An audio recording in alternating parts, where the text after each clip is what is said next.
Oke, assalamualaikum warahmatullahi wabarakatuh. Sebelumnya perkenalkan nama saya Humaira Yulia Zara. Saya di sini saya di sini bersama teman-teman saya yaitu ada Umar Fadlur Rahman di Saramtila dan Ahmad Zaki Ramadan, yaitu teman-teman saya yang ada di IK 2E. Kami itu berasal dari kelas IK 2E dan di sini kami akan menjelaskan sedikit tentang hasil proyek analisa data kami dengan menggunakan visualisasi dan Apache Spark. Ini adalah tugas akhir dari mata kuliah Big Data. Jadi kita langsung saja. Sebelumnya mohon maaf kepada Pak Sigit ya karena kami tidak bisa melakukan presentasi dengan Zoom atau yang lebih proper dikarenakan mungkin kurangnya waktu yang bisa kami temukan hingga pada akhirnya kami menggunakan cara seperti ini, yaitu masing-masing membuat video mandiri lalu akan saya gabungkan dan akan saya gabungkan sebelum kami upload ke YouTube channel masing-masing seperti itu. Oke, kita lanjut aja. Jadi eh pertama-tama saya akan menjelaskan mengenai eh setup environment dan edaannya. Yang pertama itu ada setup environment. Pada tahap awal ini kita tidak hanya kita nggak cuman menginstal library biasa, tapi kita juga seperti membangun infrastruktur Apache Spark di dalam notebook kita. Oke. Jadi mengapa kita pakai Spark di sini di dataset? Karena dataset kita tuh mungkin terlihat kecil sekarang, namun di industri data karyawan itu bisa mencapai jutaan bisnis, jutaan baris. Spark itu memungkinkan pemrosesan data secara paralel dan terdistribusi. Jadi di sini ada Spark Session juga kan. Nah, Spark Session ini termasuk adalah dinamakan pintu masuk untuk semua fungsi Spark. Gitu. Jadi tanpa session kita tidak bisa menggunakan data frame Spark atau menjalankan perintah SQL di atas dataset. Nah, itu. Lalu untuk konfigurasinya kita menginisialisasi apa app name ini untuk memudahkan identifikasi job saat memantau performa di Spark. Seperti itu. Lalu selanjutnya itu masuk ke load dataset. Load dataset ini ada yang pertama itu load. Ya, tentu saja kita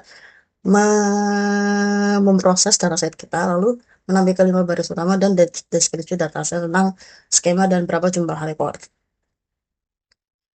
Lalu di proses membaca data di Spark itu berbeda dengan library biasa yang tersedia dalam Python seperti Pandas. Itu berbeda. Spark itu menggunakan pendekatan yang namanya lazy evaluation. Nah, seperti kita lihat di sini ini ada inverse schema. Inverse schema itu kita mengatur agar Spark-nya itu secara otomatis mendeteksi tipe data seperti integer, double, string, atau lainnya dari setiap kolom. Nah, jika tidak, semua data akan dianggap sebagai teks atau string. Gitu. Lalu di sebelah inverse schema ini ada header. Header. Dari ini kita mengambil baris pertama sebagai nama kolom, sebagai nama kolom untuk memudahkan analisis. Lalu untuk struktur data sendiri,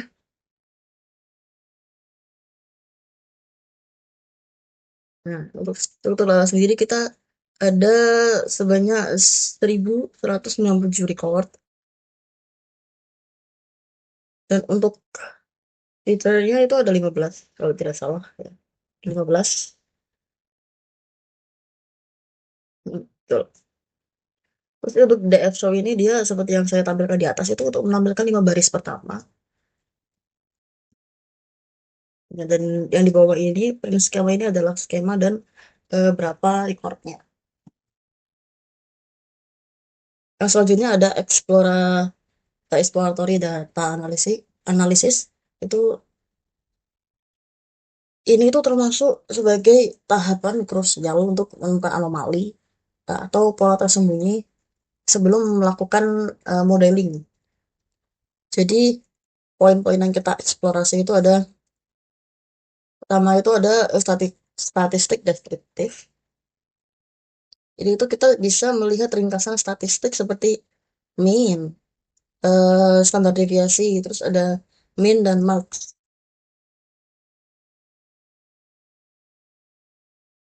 Hmm. Ini kita untuk melihat target versus aktual productivity. Jadi apakah target yang diberikan itu masuk akal atau tidak? Lalu untuk insentif ini kita melihat atau bisa kita katakan apakah insentif diberikan secara merata atau hanya pada kondisi tertentu gitu. Lalu ada overtime. Overtime ini seberapa besar beban kerja atau yang bisa kita sebut sebagai lembur dari karyawan, dari data karyawan yang ada. Selanjutnya ini ada pemeriksaan di berata. Kita memastikan eh, kolom seperti date sudah dalam format yang benar. Nah, ini mau benar. Dan kolom kategori seperti departemen dan quarter. Departemen dan quarter itu siap diproses lebih lanjut. Seperti itu. Untuk missing value, ini itu salah satu temuan penting dalam exploratory data analysis, yaitu kolom WIP, yang WIP, work in progress. Ini memiliki banyak nilai kosong. Gitu. Ini bisa dikatakan apa ya, nilai kosong pada baris WIP ini kemungkinan besar berarti tidak ada pekerjaan yang tertunda. Yang tidak ada pekerjaan yang tertunda di lini produksi, gitu. Ini akan menjadi dasar keputusan kita pada tahap data cleansing selanjutnya, sehingga WIP ini menjadi nol. Gitu. Namun karena ini ada 506, mungkin itu kemungkinan besar berarti tidak ada pekerjaan yang tertunda di lini produksi. Oke. Mungkin itu saja yang bisa saya jelaskan. Selanjutnya akan dijelaskan oleh teman-teman saya yaitu Amar dan Zaki. Saya lemparkan kepada mereka. 3.3424 saya dari kelas ke 2E.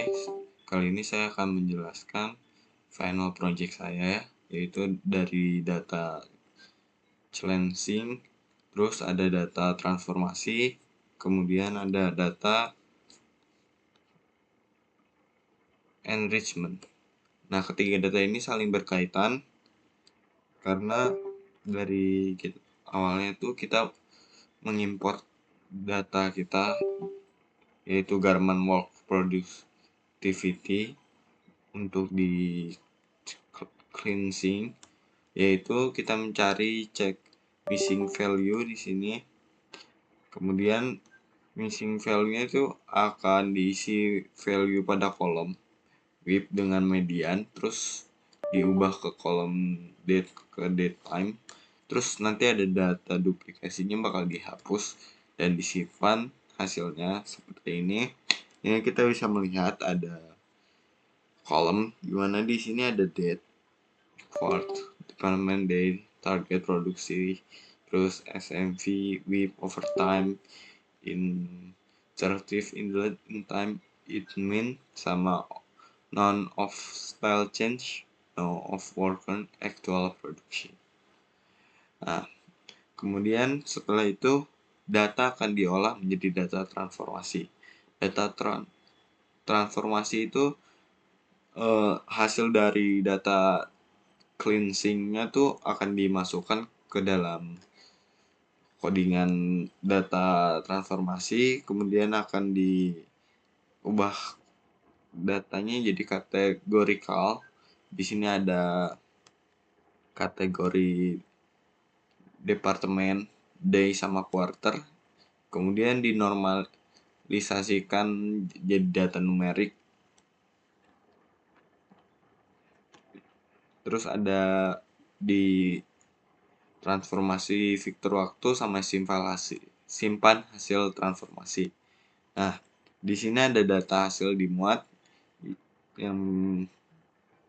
Yang pertama itu datanya itu ada date, dilanjutkan quarter, departemen, day, tim, sama target produksi. Ini date yang pertama itu 2015 bulan 1 tanggal 1 quarter 1, yaitu swing. Di timnya itu ada 8 orang. Target produksinya 0,8. Dan yang tabel kedua itu ada SMV, WIP, overtime, terus ada insertivity, idle time, dan idlement. Nah, ini disesuaikan dengan kategori masing-masing. Di sini ada data harian, date, terus di bawahnya itu overtime-nya, di bawahnya style-nya, dan work-nya, actual productivity. Nah, ini yang paling bawah tuh ada data transformasi selesai. Ini semua data yang diolah, yang dari atas ini diolah menjadi seperti ini, dicocokkan sesuai dengan data itu sendiri. Kemudian di bawahnya ada data enrichment. Data enrichment sendiri merupakan lot dari hasil transformasi, yang dimana data yang berhasil dimuat kemudian diubah menjadi achievements atau status produktivitas. Terus ada lebih tepatnya achievement itu terbagi macam-macam. Ada status produktivitas, ada rasio efisiensi, ada kategori produktivitas, sama yang terakhir itu hasil dari achievement. Nah, dimulai dari data yang pertama, yaitu untuk lot pertama ini lot hasil dari transformasi tadi. Kemudian yang kedua tuh ada status produktivitas, ini statusnya. Kemudian ada rasio efisiensi. Di sini ada rasio efisiensinya.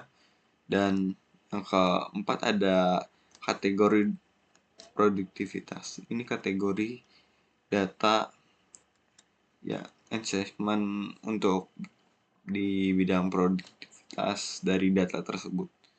Di sini kayak kita bisa melihat ada aktual produktivitas status, efisiensi rasionya.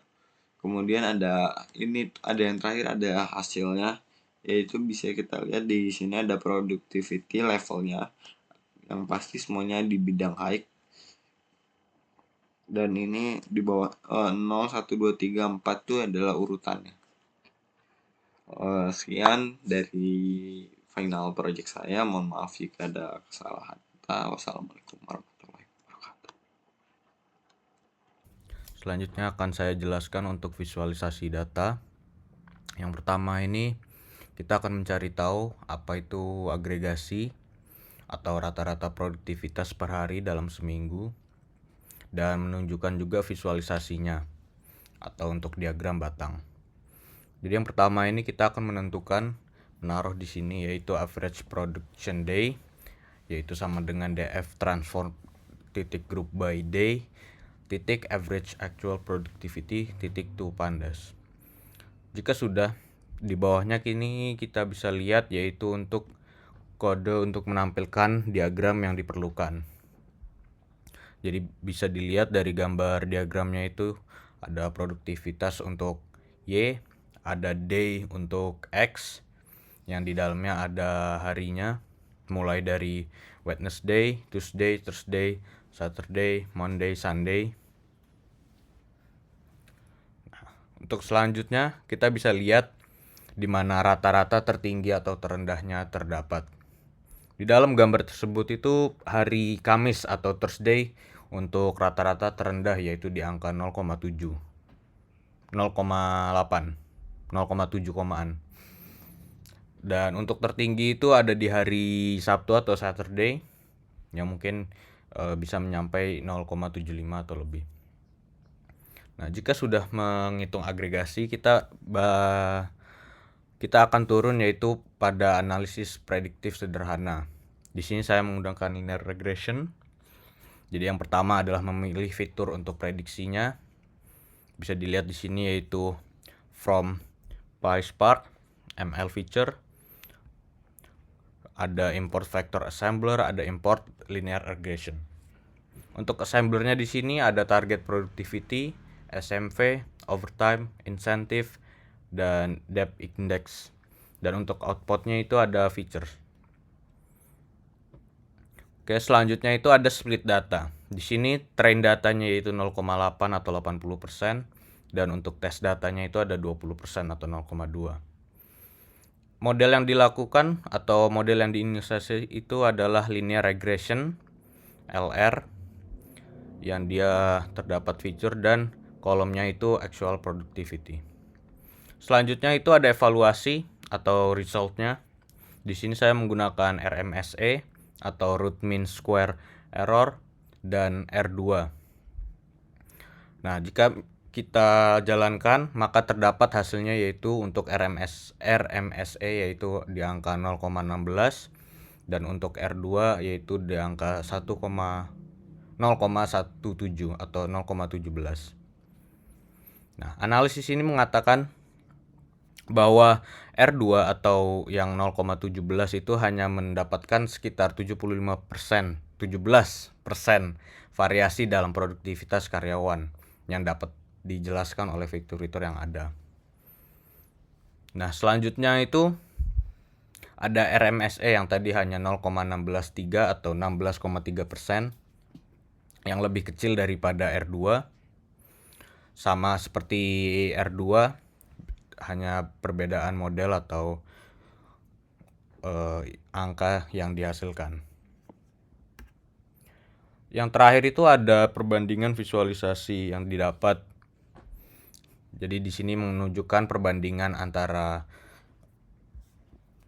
prediksi dengan nilai aktual yang didapatkan. Bisa dilihat kalau misalnya untuk prediksi yang didapatkan itu dia lumayan melenceng dari aktualnya karena tidak terlalu mengikuti garis yang merah pada di gambar tersebut.